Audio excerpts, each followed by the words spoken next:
Men who dared to carry real power in this world are being silently disarmed, not by swords, but by soft hands and calculated smiles.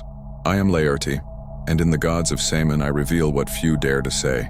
Nietzsche's forbidden truth about how female, instinctive and strategic desire moves to neutralize dangerous man, the one who does not bend, who cannot be possessed, who lives according to his own axis. If you feel your life force diminishing, you perceive your discipline giving in, your focus dispersing and your virile essence being drained without knowing exactly how, this video is a call to your initiation. Let's expose the invisible weapons, emotional traps, and psychological games that day after day shape men to become more docile, more predictable, easier to control. And I will also show you the antidote, how to strengthen your free spirit, preserve your independence, and forge the unreachable presence that even the more seductive look can tame. This is not a conversation about relationships. It is about the silent war for your soul and your destiny. Remain until the end, because what I am going to deliver here are hidden keys, forged in the encounter between philosophy, science, and spiritual practice, capable of rebuilding the conscious man you were born to be. Subscribe now and activate the bell, because each video we publish is a step in the initiatory journey that will lead us together with 25,000 men awakened, united in a global movement of transformation and inner domain. Nietzsche, with his penetrating gaze on human nature, did not see female desire as a chaotic impulse, but as a strategically oriented force. For him, the woman, guided by deep instincts, acts with almost military accuracy in the preservation of her emotional space and in obtaining security. This means that your interest in man is not just romantic, it is also a constant assessment of risks and benefits. Female desire, according to this perspective, is sharp as a blade, and its cut can both seduce and subjugate. This perception explains why women react differently to men considered dangerous, not in the criminal sense, but in the Nietzschean sense of being self-sufficient, mentally strong and difficult to control. These men do not orbit the female emotional world. They have their own axis of gravity. This awakens something paradoxical, an irresistible attraction accompanied by a silent need for neutralization. The presence of such a man causes both fascination and instability, as he represents an element that cannot be easily shaped. Nietzsche understood that true male power is not limited to physical strength or social status. It is a force of mind that cannot be bought or manipulated. However, this same force lights up on others, especially in more strategic women, a control impulse. Authentic masculinity attracts but also threatens. It attracts because it represents safety and vitality, threatens because it does not bow easily. In this silent game, the man who carries power is seen simultaneously as the most valuable award and the most dangerous adversary. The dangerous man, in the sense of Nietzsche, is not the one who threatens physically, but what threatens the balance of emotional and psychological power by not easily submitted. And that is precisely why he becomes the target of invisible weapons, forged not in direct confrontation, but in the subtlety of manipulation. These weapons make no noise. They work in silence, infiltrating the behavior and thoughts until the initial force is softened. The first of these is subtle emotional manipulation. Often it comes disguised as care or compliment, but carries in the womb a veiled criticism. It's, "You are so intense, but sometimes you should relax more," or, "I love how you are focused, but do you always need to be so serious?" Small phrases that do not seem threatening but planting seeds of doubt, gradually weakening the solidity of character.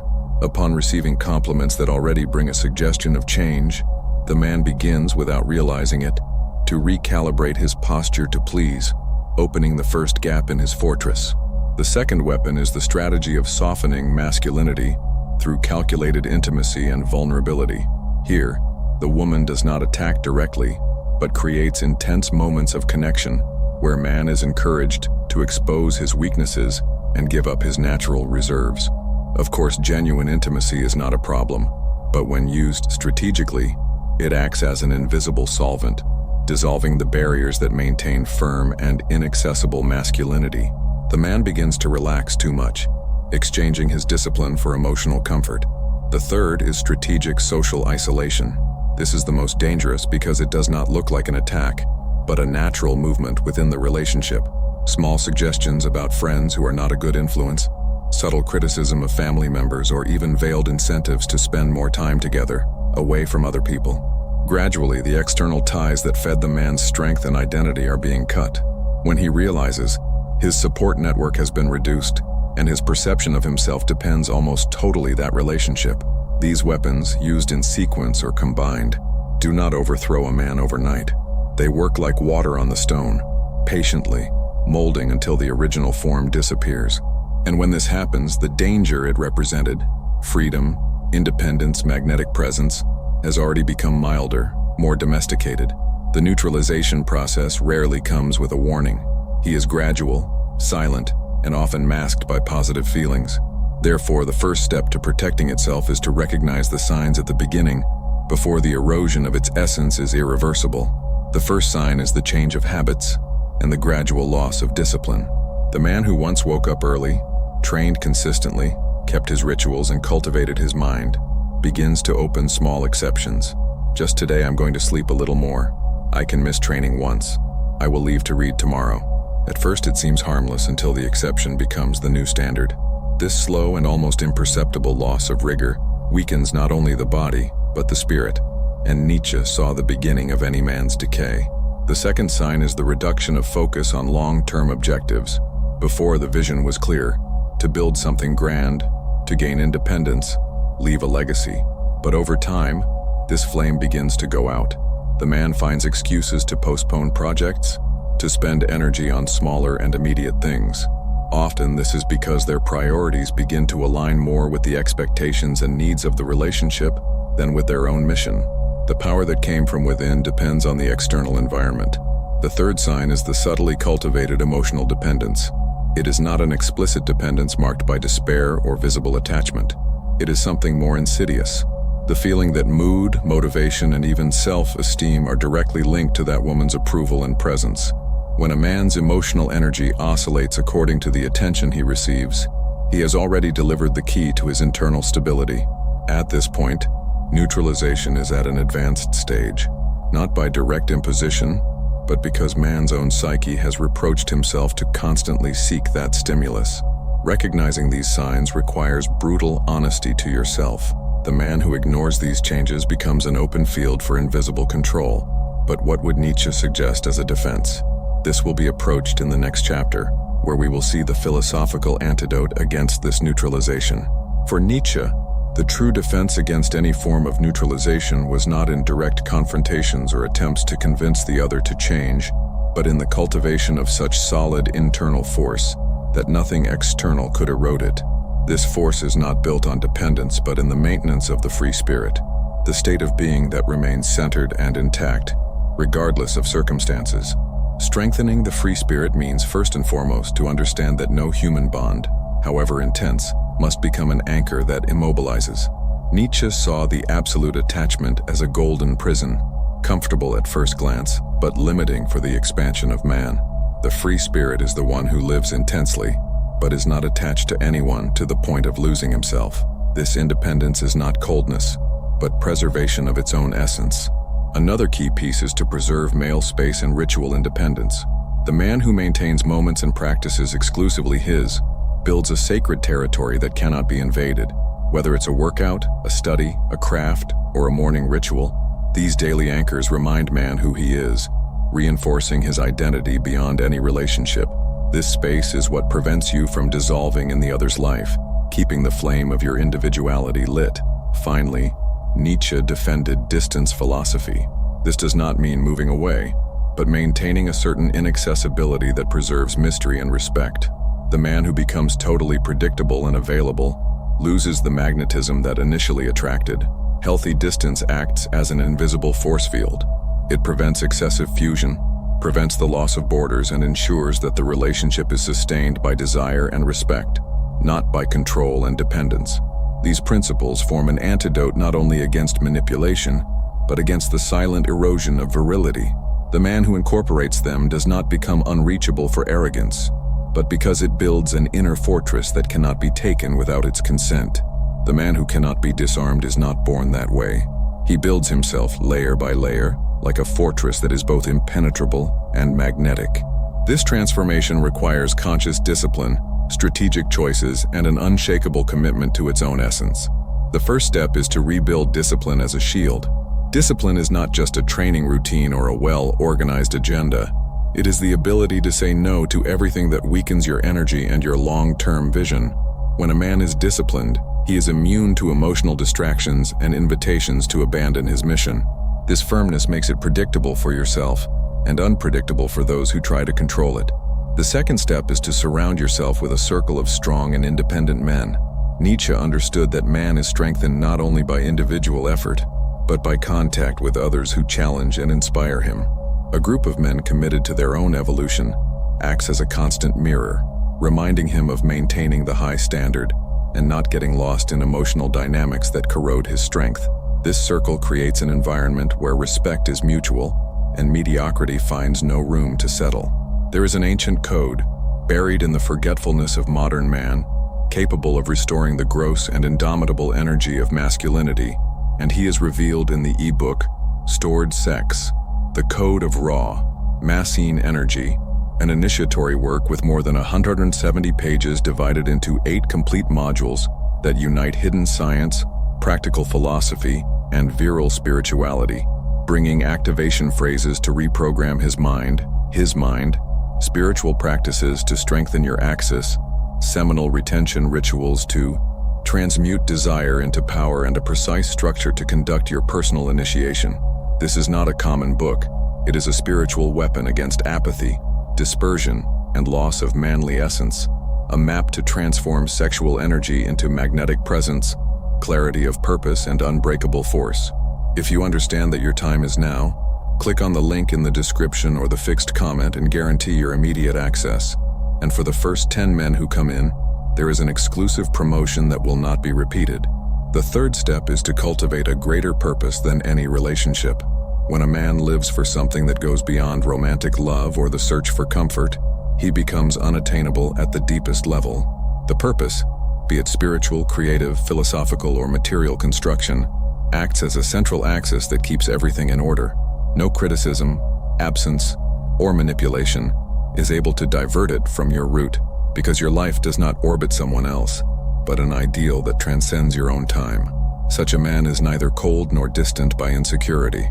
He is present but not dependent, intense but not absorbed, available but never completely delivered to the point of dissolving. It is this combination of presence and inaccessibility that makes it an irresistible and at the same time indomitable paradox. The psychological game of the hidden feminine is not a conscious and rehearsed theater in most cases. It is a refined instinct over generations, deeply inscribed in the unconscious. It is a set of gestures, words, and silences capable of shaping a man's behavior without him being conducted. Nietzsche, an attentive observer of human nature, would understand this game as an invisible dance where attraction and control intertwine. The first maneuver of this soft war is the use of small gestures and phrases to change the course of a man's actions over time. A seemingly harmless observation about his way of speaking, a subtle touch the moment he is about to make a decision, or a meaningful look at the right moment. Every detail is like a drop falling on stone, capable of sculpting without violence. The strength of this tactic lies in patience. It doesn't need quick victories, just constant advances. The second movement is emotional disarming as an unconscious strategy. Here, man is invited to lower the guard not by imposition, but for effective involvement. Care gestures, personal confessions, and moments of vulnerability create an environment where he feels he can relax. But this relaxation, repeated and encouraged, makes man forget the need to keep his internal structure intact. When you realize you are already emotionally shaped to act more predictably and less self-sufficient. The third element is subtle conditioning, where man begins to associate certain behaviors with invisible approval or disapproval. He learns, even without realizing it, that acting in a certain form brings affection, and insisting on his independence causes distancing or tension. It is a system of silent rewards and punishments, as effective as any explicit order. This psychological game does not need to be malicious to be powerful. It often happens without conscious intention, but its effect is the same: to shape a man to move away from his strength and approach a more controllable version. The key not to get lost in this process is to recognize it as long as you are still fully aware of who you are. The archetype of the tamer woman is as old as the stories that shape the human imagination. He appears in mythologies, legends, and cultural narratives of all peoples. The female figure approaching the wild man, not to destroy him physically, but to shape him to his will. Nietzsche, with his relentless gaze, saw in this process a silent conflict between primordial forces. The masculine's nominated freedom against female control instinct. The tamer woman does not seek the common man. It is interested in what is undisciplined, self-sufficient, and difficult to predict. This type of man represents a challenge and at the same time an opportunity for conquest. In the beginning, the approach may seem pure admiration, compliments to its strength, its independence, and its free spirit. But this admiration often hides the urge to transform what is wild into something domesticated, shaped to fit within safe emotional borders. Here lies the fine line between admiration and control. In the beginning, man magnetism is celebrated, but as intimacy grows, small attempts arise to soften, moderate, or adjust certain characteristics. The intensity that previously enchanted becomes seen as something that needs to be reduced. The firmness of opinion that once attracted now seems stubborn to be broken. This process is so gradual that man himself can believe he is just adapting to maintain harmony when he is actually being shaped. Nietzsche saw domestication as the symbolic death of virility. For him, man loses his essence not when he is defeated by a declared enemy, but when he is transformed by the constant influence of those under the flag of affection, seeks to neutralize his strength. The savage once tamed is not the same again. The tamer woman, conscious or not, fulfills an archetypal role that has already toppled empires and diverted destinations. And the only real defense against this influence is to recognize the game early, preserving the essence that aroused the initial interest. Because once lost, it can hardly be rebuilt in its original form. Alchemy of the Gods is not just a book. It is a portal of spiritual activation, a call to cross the threshold between the ordinary man and the divine man. On their pages, I reveal hidden codes over Kundalini, the serpentine fire that rises through the spine, awakening consciousness, about the crystalline oil, the sacred oil that raises the mind and refines the body, and about spiritual liberation, the definitive breach of internal prisons towards the divine self. Available in physical, digital, and audiobook format, this initiatory work was created so that any man, under any circumstances, can access these teachings and initiate his energy transmutation. Click on the link in the description or comment fixed and start your journey now. But first of all, I have a novelty that you did not expect. My audio libro Semen Retention Success Path, with more than 2 hours of deep and structured content on the 6 most transformative themes of seminal retention, is the definitive key to restore your focus, regaining your strength, and unlocking the divine man that exists in you. And when purchasing it, you still get 30% off the art of semen retention for men, with more than 20 pages of practical application on spiritual evolution, emotional balance, and life purpose. Also become a member of the channel, have early access to content, priority answers, and be part directly from the support of this mission, helping to keep alive the flame that arouses thousands of men on the path of inner power and spiritual transformation. The perfect connection trap begins as a dream. It is the meeting that seems intended, the attunement that challenges logic, the feeling that finally someone understands you in depth. This start is intoxicating because it mixes emotional intensity with an almost mystical narrative of destination. Nietzsche, however, would warn, it is precisely at this height of enchantment that man runs the greatest risk of invisible imprisonment. The first element of this trap is the romantic idealization. The man projects in the woman almost supernatural attributes, believing that she is the key to her completeness. This idealization creates selective blindness. Failures, contradictions, and signs of manipulation are ignored because they do not fit into the narrative of perfection. The relationship is no longer a meeting of two free beings and becomes a fusion where man loses the critical perspective. The second element is manipulation by us against the world. This strategy creates an emotional bubble, isolating the couple of external influences. Small conflicts with friends or family are reinterpreted as evidence that no one understands what we have. This strengthens the internal bond, but weakens the external connections, leaving the man without the support network that could warn him to subtle changes in his identity. It is a union insulation. The third stage occurs when the initial intensity becomes emotional imprisonment. The passion that was once freedom now requires constant maintenance. The man feels that he needs to meet high expectations, maintain the same level of delivery, and never allow any distance. At this point, he has already exchanged his autonomy for total bond devotion, and any attempt to recover space is interpreted as a threat or rejection. Nietzsche would see here not just an emotional risk, but an existential danger.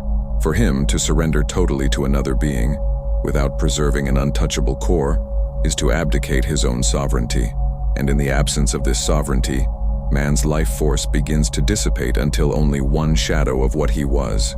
For Nietzsche, the loss of male strength is not just a physical or psychological weakening. It is, above all, a spiritual decay. When a man gives up his autonomy, he is not just giving way to practical life.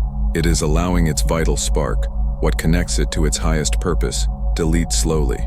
The first impact of this fall is the disconnection of its own essence. Male vital energy, according to Nietzsche, is deeply linked to creative impulse, ambition, and the willingness of power, the internal engine that pushes man to overcome and conquer territories, whether physical or intellectual.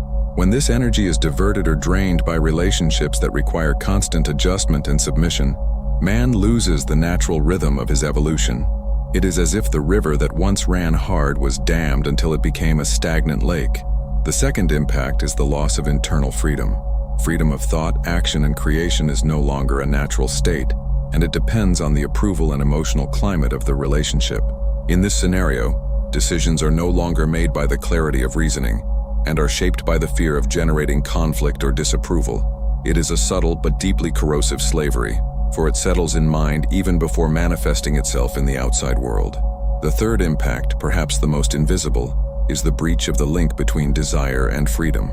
For Nietzsche, desire is a sacred force when directed to creation and growth. But when man lives under emotional rule, desire becomes a control tool. He is no longer free to want what really drives him.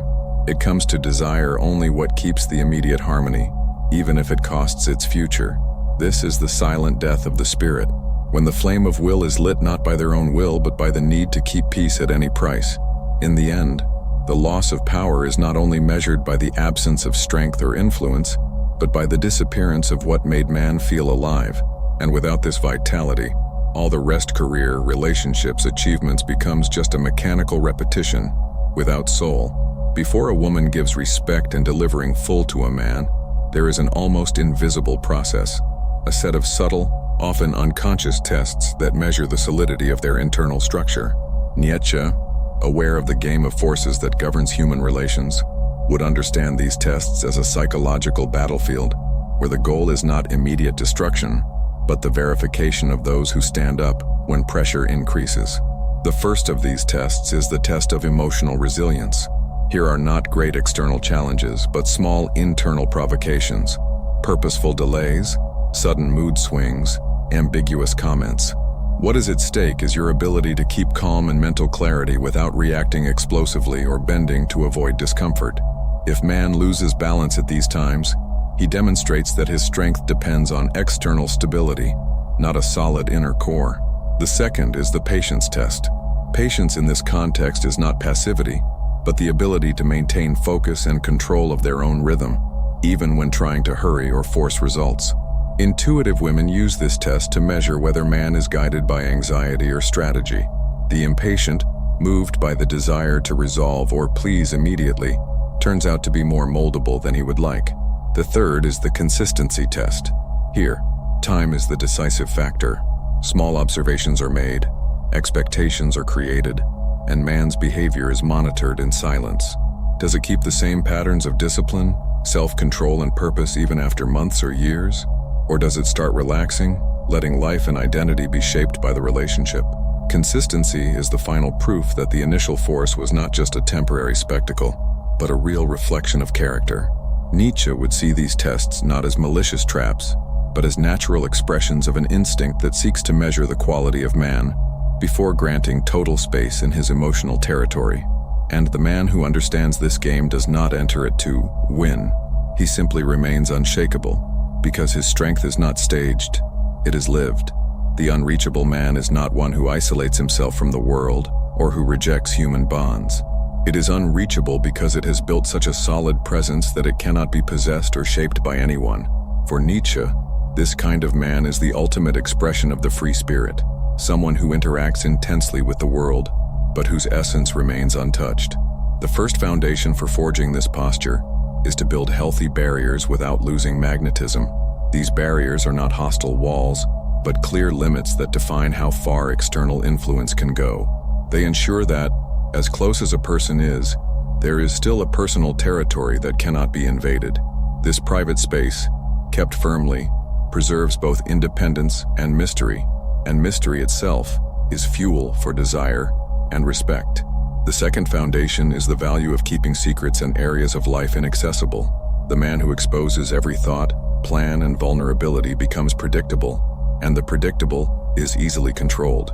Already the one who shares only the necessary and keeps a part of himself creates a healthy tension. Everyone feels his presence, but no one has fully.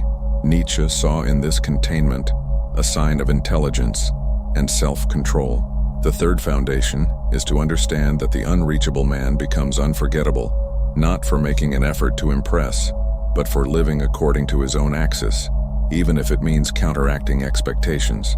He does not fear disappointing, does not seek approval as fuel, and does not allow the fear of losing someone to lose him. Your strength is in the ability to walk alone without feeling lonely, and being with others without feeling dependent. When a man is built this way, there is no possible neutralization. He can love deeply but will not be tamed. It can surrender to a relationship but will not become captive. It can connect, but it will never lose the distance necessary to keep alive the tension that sustains respect and attraction. In the end, it is like a flame that warms up, but cannot be held without burning. If you have felt the invisible weight of the forces that seek to shape and silence the man you were born to be, know that the choice is now before you, to remain in the slow erosion of your essence or cross the fire and recover the power that the world has tried to domesticate. Every moment that passes is a seed. Either it grows rooted in its freedom or rots in submission. What you will do with what you have heard today will decide whether this message will be just another echo or the turning point of your story. Leave your like as a commitment seal to this transformation. Subscribe and activate the bell to continue this initiatory journey, and now advance to the recommended video, where the next key of this rite of passage is already waiting for you.